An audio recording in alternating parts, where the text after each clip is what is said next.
Lorsqu'un test utilisateur est mené, la plupart du temps, les résultats de ce test sont communiqués à l'aide d'un rapport.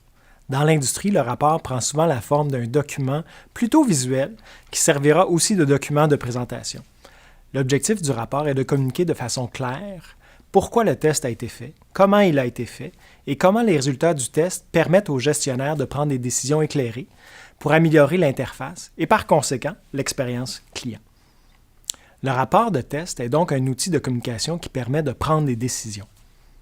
Voici les différentes sections que l'on retrouve habituellement dans un rapport de test utilisateur.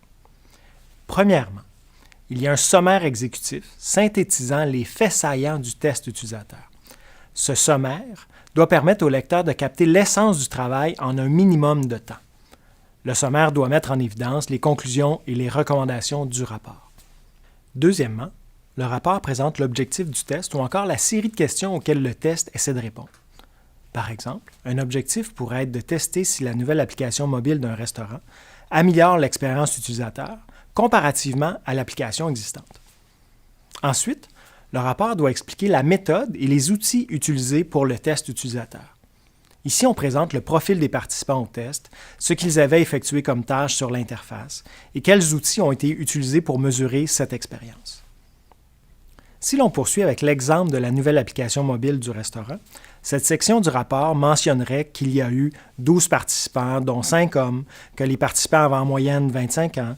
Le rapport mentionnerait aussi que chaque participant devait accomplir les tâches suivantes sur chacune des applications: se connecter, consulter le menu, vérifier l'adresse du restaurant et finalement réserver une table pour 4 personnes. Par la suite, les participants devaient répondre à une série de questions ouvertes posées par le modérateur du test afin de connaître leur impression de chacune des applications. Et finalement, les participants devaient compléter un questionnaire composé de questions démographiques et d'une échelle de mesure mesurant l'utilisabilité de l'application. Quatrièmement, le rapport présente les résultats. À cette étape, les données recueillies et analysées sont présentées. Dans notre exemple de restaurant, une première section des résultats pourrait comparer l'application existante avec la nouvelle application. Les taux de succès de chacune des tâches pourraient être comparés, ainsi que leur score d'utilisabilité et la préférence mentionnée par les participants. Ensuite, l'expérience de l'utilisateur avec chacune des applications pourrait être présentée. Ici, les données qualitatives provenant de l'entrevue seraient utilisées afin de fournir une description riche de chacune des expériences utilisateurs. Cinquièmement, le rapport présente les pistes d'amélioration.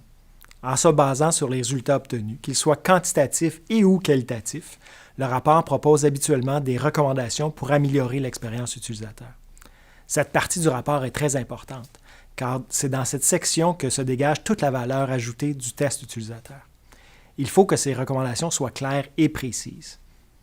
Dans notre exemple de restaurant, il se pourrait que certaines tâches aient été mieux réussies sur l'application existante que sur la nouvelle. Cela pourrait être la base pour des recommandations pour la nouvelle application. En conclusion, le rapport UX est un outil de communication qui doit comporter les sections suivantes: un sommaire exécutif, les objectifs ou questions de recherche, la méthode, les résultats, les pistes d'amélioration et recommandations.